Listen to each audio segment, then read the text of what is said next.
ভিডিওতে ১.৫ বছর আগে আসলাম আমি ফাটান্ডুলা কর্মস্থল। আস্তা মনে চাইলো কক্সবাজার সমুদ্র সৈকত ঘুরে যাইমু। সকালে ঘুম থেকে উঠলাম 12টার সময়। ঘুম থেকে উঠিয়া কোনো মন্তরে নাস্তা করলাম। মনে কইলাম বৃহত্তম কক্সবাজার সমুদ্র সৈকত দেখা যাইমু বিশ্বর। গোসল করিয়া রওনা দেই কক্সবাজারের উদ্দেশ্য।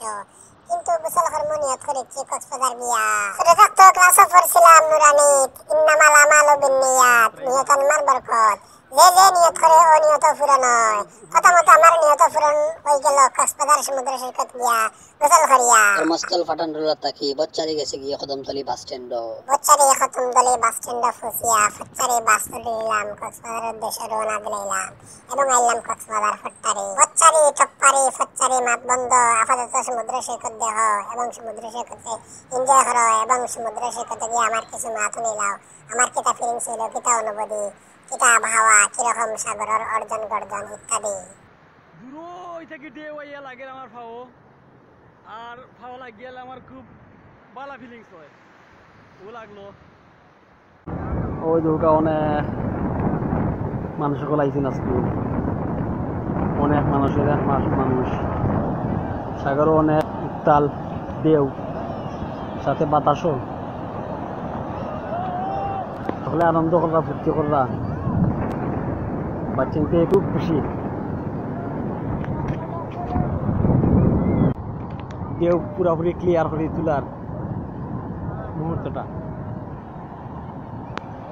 ওই তো ভাই ফটো তুলরা, আমিও একটা ফটো তুলছি, ইনশাল্লাহ দেখবা।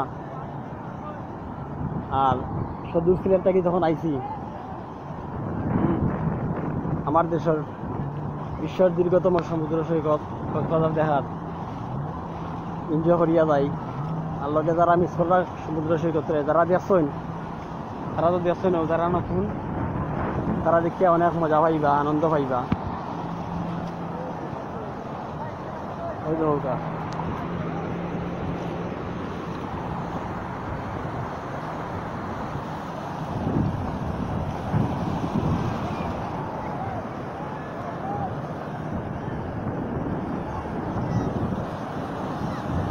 কত বড় ঢেউ আইছে। পানি খুব নুনটা, লবণাক্ত পানি। আগে আমি বই পড়ছি যে সাগরের পানি অকল বেশি অংশে লবণাক্ত থাকে। আজকে বাস্তবে আইয়ে দেখলাম লইয়া যে পানি খুব নুনটা। একবার খুললে করছি আর দ্বিতীয়বার খুললে করার ইচ্ছা হয়েছে না, ওলা লবণাক্ত পানি। যাই হোক, লবণাক্ত টবণাক্ত থাকুক, যেহেতা থাকুক, যেহেতা বলতে লবণাক্ত থাকুক সমস্যা নাই। তবে আমার দেশের শ্রেষ্ঠ দীর্ঘতম কক্সবাজার সমুদ্র সৈকতের পানি আমি মুখে লইয়া আমার খুব ভালো লাগলো।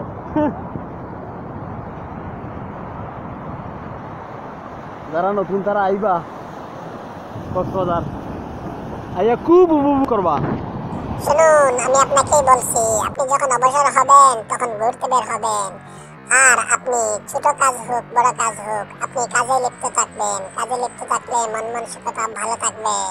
আর ভালো যে কোনো কাজ হোক, ছোট কিংবা বড়, সেটি অবশ্যই মূল্যবান। বিশ্বের সর্ববৃহত্তম এবং দীর্ঘতম সমুদ্র সৈকত হচ্ছে আমাদের বাংলাদেশের কক্সবাজার সমুদ্র সৈকত। দীর্ঘতম সমুদ্র সৈকত কক্সবাজারের মতো আমার ভিডিও ও দীর্ঘ করছি না, একটুনি ছোট করে নিচ্ছি। ভালো থাকবেন। ভিডিও শেষ হচ্ছে। আল্লাহ হাফেজ, আসসালামু আলাইকুম।